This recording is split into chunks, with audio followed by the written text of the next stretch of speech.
بسم اللہ الرحمن الرحیم۔ آج آپ کے سامنے وہ چیزیں اور وہ صورتیں ذکر کی جائیں گی جن چیزوں سے روزہ ٹوٹ جاتا ہے اور پھر اس پر صرف قضا لازم آتی ہے، کفارہ نہیں آتا۔ تو بڑے غور سے سماعت کیجئے گا، اور وہ اس طرح سے ہے۔ پہلے نمبر پہ کسی نے زبردستی منہ میں کوئی چیز ڈال دی اور وہ حلق سے اتر گئی، تو پھر اس سے روزہ تو فاسد ہو گیا اور اس پر صرف قضا واجب ہوگی، کفارہ نہیں ہوگا۔ یہاں پہ ایک بات تھوڑی سی سمجھ لیجئے کہ قضا کسے کہتے ہیں اور کفارہ کس کو کہتے ہیں، تو پھر باقی باتیں آپ سے آگے ذکر کریں گے۔ تو قضا کہتے ہیں کسی روزے کو دوبارہ رکھنا، اسے کہتے ہیں قضا، اور کفارہ کہتے ہیں کہ رمضان شریف کا روزہ کسی ایسی غلطی کی وجہ سے ٹوٹا ہو جس کی وجہ سے 2 مہینے کے لگاتار روزے رکھے جاتے ہیں، اور ان میں سے اگر کوئی ایک روزہ بھی چھوٹ جائے تو پھر سے دوبارہ گنتی کے روزے رکھنے پڑتے ہیں۔ 60 روزے لگاتار ایک بھی ناغہ نہیں کر سکتے، اسے کہتے ہیں کفارہ۔ امید ہے یہ دو باتیں آپ کے ذہن میں رہیں گی۔ اس کے بعد آپ آگے جب چلیں گے، بات سمجھیں گے، تو بڑی آسانی سے آپ کی سمجھ میں باتیں آتی چلی جائیں گی۔ روزہ یاد تھا، کلی کرتے وقت بغیر ارادے کے پانی حلق سے اتر گیا، تو اس سے روزہ تو ختم ہو گیا، روزہ ٹوٹ گیا، قضا لازم آئے گی، کفارہ واجب نہیں ہوگا۔ اس کے بعد ہے خود بخود قے آ جائے۔ قے کے آنے سے روزہ نہیں ٹوٹتا، چاہے قے تھوڑی تھوڑی آئے یا منہ بھر کے قے آئے، روزہ نہیں ٹوٹتا۔ اس سے وضو ٹوٹتا ہے، روزہ نہیں ٹوٹتا۔ ہاں البتہ اگر کوئی جان بوجھ کر انگلی حلق میں ڈال کر کوئی قے کرے تو تب منہ بھر کے قے آ جائے تو پھر روزہ ٹوٹ جائے گا۔ تو یہ ایک بڑا باریک سا فرق ہے، اس کو یاد رکھنا ہے۔ اگلی صورت جو ہے وہ یہ ہے کہ تھوڑی قے آئی پھر خود بخود حلق میں واپس چلی گئی، تو اس سے روزہ نہیں ٹوٹا۔ البتہ اگر قے کو جان بوجھ کر لوٹا لیا، پیچھے قے آئی تھی تو جان بوجھ کر واپس لوٹا لی تو اس سے روزہ ٹوٹ جائے گا۔ اگر کسی کو قے آ گئی اور وہ یہ سمجھا کہ میرا روزہ ٹوٹ گیا، پھر اس نے جان بوجھ کر کھا پی لیا تو اس کا روزہ ٹوٹ گیا، اس کے اوپر بھی قضا واجب ہے، کفارہ واجب نہیں ہے۔ اگلی بات، دانتوں میں جو چیزیں کھاتے پیتے ہوئے پھنس جاتی ہیں تو ان کو نکال کر نگل لی۔ دانتوں میں کوئی چیز پھنسی ہوئی تھی اور ان کو نکال کر کسی بھی ذریعے سے اور وہ اس کو نگل گیا، تو اگر اس میں پھر 2 چیزیں ہیں وہ یاد رکھنی ہے۔ اگر وہ جو نگلی ہوئی چیز ہے دانتوں سے نکالی تھی، آگے نگل لی، اگر وہ چنے سے کم ہے تو پھر تو روزہ نہیں ٹوٹا، اگر چنے کے برابر یا زیادہ ہے تو پھر اس سے روزہ ٹوٹ گیا۔ اگلی بات یہ ہے کہ دانتوں سے خون نکلا اور پھر وہ خون نگل لیا، تو وہ اگر تھوک سے زیادہ ہو تو صرف قضا واجب ہوگی، روزہ ٹوٹ جائے گا، کفارہ نہیں آئے گا۔ اس بات کا اچھا پتہ کیسے چلے گا کہ اس نے خون اس پہ غالب تھا تھوک پر یا تھوک خون پر غالب تھی؟ اگر تھوک غالب ہو نا خون پر نگلتے ہوئے تو تھوک غالب تھی تو پھر ذائقہ خون کا محسوس نہیں ہوتا۔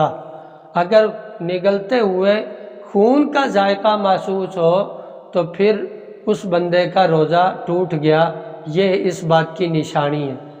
اگر کسی نے بھولے سے کچھ کھا پی لیا، پھر یہ سمجھا کہ میرا روزہ ٹوٹ گیا، اس وجہ سے پھر وہ جان بوجھ کر اس نے کھایا پیا تو پھر اس کا روزہ ٹوٹ گیا، اس پہ قضا واجب ہے، کفارہ واجب نہیں ہے۔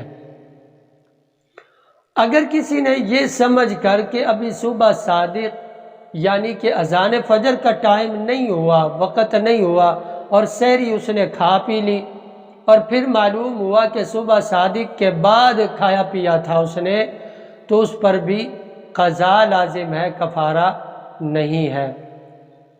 اگلی بات، وہ بادل یا غبار آلود ہونے کی وجہ، افطاری کے ٹائم بادل آئے ہوتے ہیں یا مطلع غبار آلود ہوتا ہے، تو یہ سمجھ کر اس نے روزہ افطار کر لیا کہ سورج غروب ہو چکا ہے، تو بعد میں پتہ چلا کہ ابھی تک تو افطار نہیں ہوا، سورج غروب نہیں ہوا، تو دن تو ابھی باقی تھا، تو اسی طرح گھڑی پر بھی غلط وقت دیکھا اس نے، گھڑی کوئی ٹائم غلط تھا، تو وہ بندہ اس نے روزہ افطار کر لیا، بعد میں پتہ چلا کہ ابھی تو وقت نہیں ہے، تو ایسے لوگوں کا روزہ تو ٹوٹ جاتا ہے، ان پر قضا واجب ہے، کفارہ نہیں ہے۔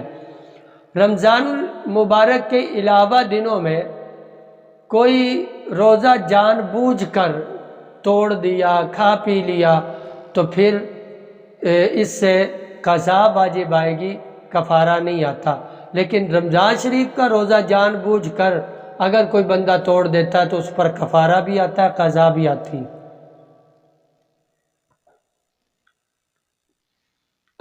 اس کے بعد روزہ کی حالت میں ٹوتھ پیسٹ، منجن سے دانت صاف کرنا مکروہ ہے، اگر حلق سے اتر جائے تو روزہ ٹوٹ جائے گا، قضا لازم ہوگی، کفارہ نہیں آئے گا۔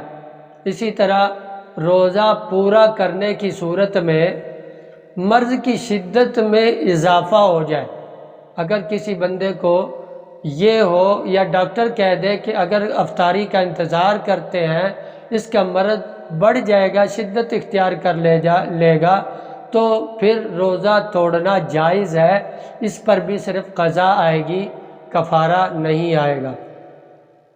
حلق کے اندر کوئی مکھی مچھر چلا جائے تو یا کوئی غبار وغیرہ چلا جائے تو اس سے روزہ نہیں ٹوٹتا، البتہ جان بوجھ کر اس طرح سے کرنا مکروہ عمل ہے، تو اگر نگل لیا جان بوجھ کر تو روزہ ٹوٹ جائے گا، قضا لازم آئے گی، کفارہ نہیں۔ اسی طرح لوبان وغیرہ یا عود وغیرہ کو سلگایا، اس کے پاس اپنے پاس رکھ لیا تو اس سے دھواں وغیرہ خوشبودار اٹھتا رہتا ہے، تو اس دھوئیں کو جان بوجھ کر سونگھا اور پھر اس کو اندر لے گیا، نگل لیا، تو اس سے بھی روزہ ٹوٹ جاتا ہے۔